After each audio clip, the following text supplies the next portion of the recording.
I appreciate you taking the time to kind of hang out with me today.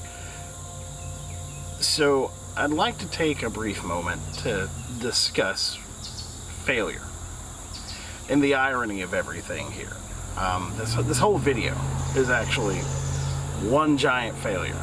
I was going to shoot in one location. Well, apparently today's the day that they mow the grass in that location. So I went to another location. Same thing, they're mowing the grass. Next one, same thing, mowing the grass. So apparently Wednesdays are grass mowing days for most of the things. Anyway, so what did I do? I adapted. I came to another location where hopefully nobody can bother us, but they need to hit this one next with the grass. But anyway, failure. It's a scary word. It's something that nobody wants to deal with. We are conditioned to not fail. Like, we don't want to fail. And that's normal, like, because nobody wants to feel like they didn't do it. Like, it's a participation trophy. Hey, you did it. Here's the thing. Good job. At least you didn't suck at it. And I've come to realize over the last couple of months, years, that the old adage of you failed, but at least you tried, that's a thing, and I do appreciate that. Thomas Edison, and I'm going to paraphrase a bit here, simply said he didn't fail. He made 10,000 ways or found 10,000 ways to not make a light bulb. And that's kind of what I'm here to do. I'm here to press upon that fact that sometimes getting out of your comfort zone is the best thing to do. Yes, you may stumble, you may fall, you may skin your knee up a little bit, but what do? You move forward, you wipe off the dirt, and you keep going. You figure out how to keep yourself from stumbling. You keep pressing forward. To quote Dory, just keep swimming. And that's kind of what I'm here to tell you today. For the last 3 years, I've actually worked for Kroger. And it hasn't been bad, but it hasn't been great.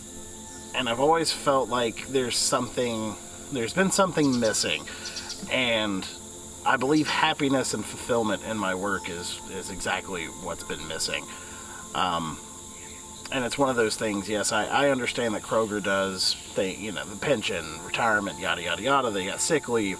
There's the safety net aspect of it all, where they pay halfway decent and everything. But over the last year, it's become increasingly difficult for me to actually be happy going to work, just with the mindset of everyone else that it's not that serious, it's not that big of a deal, so they're just not going to do their job, where somebody has to pick up the slack. And unfortunately, I am of that mindset where that person is usually me.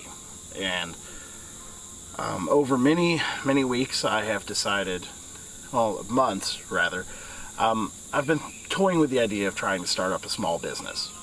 I don't use the term side hustle because there's no such thing as a side hustle. If it's something that I'm going to do, then I'm going to put everything that I have into it. You know what I mean? There's no, like I said, there's no half-stepping with me. So I start looking into it. I'm like, all right, what can I do? And of course, the real estate thing, that's not something I can do. The funding of that isn't anything that I can deal with, and I'm not afraid to admit that. If somebody wants to loan me $50,000 to $60,000 to get started on that, cool. But it's not going to happen, and I'm not ashamed to admit it. So push forward. There's 75 million people that mow lawns in this area, and finally I just gave up, and I just kind of became reserved in what I was doing. Hey, I'm going to keep doing this. I'm going to keep throwing stuff out for people to complain about in 20 minutes anyway. And finally, I went through one of my little... I find peace in walking through cemeteries just because it's quiet, it's serene. I also enjoy some of the artwork that people put into their monuments.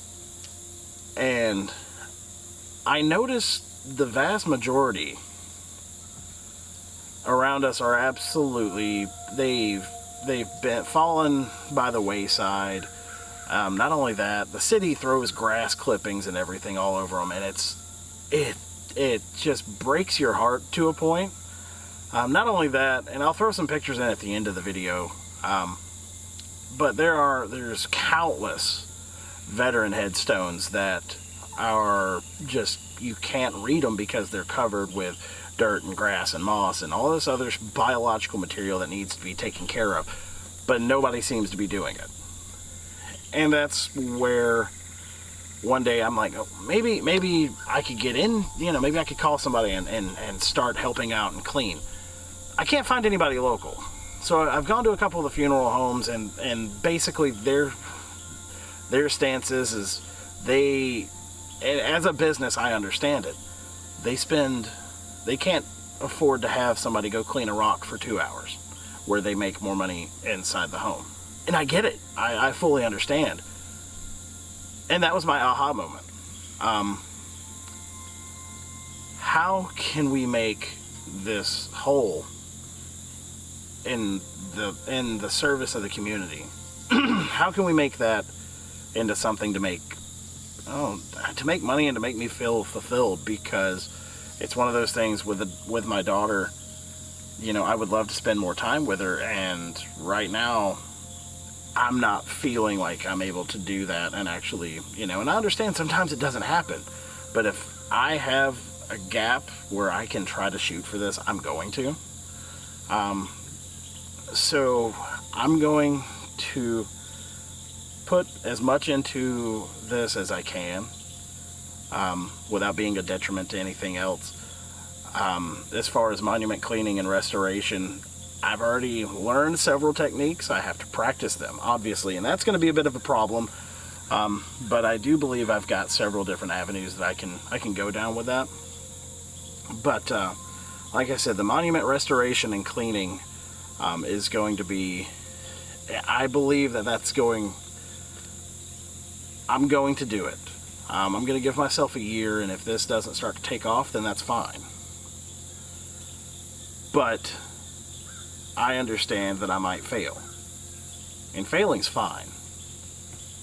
Just like I said earlier. You might fail. You might end up, having to go back to a 9-to-5. You might have to flip burgers at McDonald's. Of course, they make better money than I did starting out where I'm at now. But damn it, you gotta try. And I think that's the scary thing, is most people don't realize, there's a big bird, that's what got my attention. Most people don't realize that it's easy to get sucked into what's known as analysis paralysis, where you start weighing pros, cons, pros, cons, pros, cons. If A does this and B does the same thing, then okay, well, let's move to C. What are the pros and cons between A, B, and C? And then all of a sudden you get caught up and you don't make the move. And that happens with every single aspect of life. I mean, something as simple as buying, if it's buying a bicycle, because I think some of you might know that I've gone into biking to and from work at the current moment. You get locked into, well, this bike does this, but this one is cheap. Pull the trigger, jump in with both feet, and to hell with the consequences. You're not going to make it out of this ride alive, so you might as well do what you can and enjoy the ride. And I really hope that over the next series of videos, we're probably going to be looking at about, at least over the winter, we're going to be trying to turn out a video every other week or so. As I go through the process of setting up and doing research, and like I said, setting up a small business, I want you guys to ride with me, and we're gonna make it through, and I'll keep you there for the ups, the downs, everything else. I've already had the civic leaders in the town reach out to me, or at least one or two, and they have questions. They're curious as to the process. So now I've got to dig into the actual how everything works, not just the fact that you do this and it's clean. So I have to dig into more of the science aspect of it, or find people that do. So, like I said, I know I'm going to try my best not to cut any of this out, but I know it's been rambling, but like I said, failure is part of life. And I believe it was Apollo 13, the whole failure's not an option thing. I don't know. I just know I'm going to try. And I want you guys to go along with me. And if you have any questions or anything, go ahead, hit me up in the comments. Don't forget to subscribe. You know, we're going to do our best to, like I said, try to keep this as organic as possible. Because here's my take on it. There's no such thing as somebody that, you don't make a YouTube video, you don't write a book just because you're a good person and you want to help people. You really hope that something takes off from it. And if this is an easy way to get you out of your comfort zone, push you forward and get you to say, hey, I want to start a hot dog stand, I want to do something this.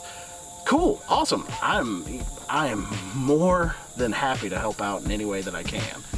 But I really hope that this takes off and it gets me more recognition and allows me to actually reach out and get with more people so we can blow this whole thing up and actually serve a very underserved portion of the community here. And I know they're dead folks. I get it. You're cleaning a rock, but that rock represents somebody's family. And I think that that's going to be a huge thing for us. So like I said, ride with me. We're going to do this thing one step at a time. Baby steps, just keep swimming. So, thanks.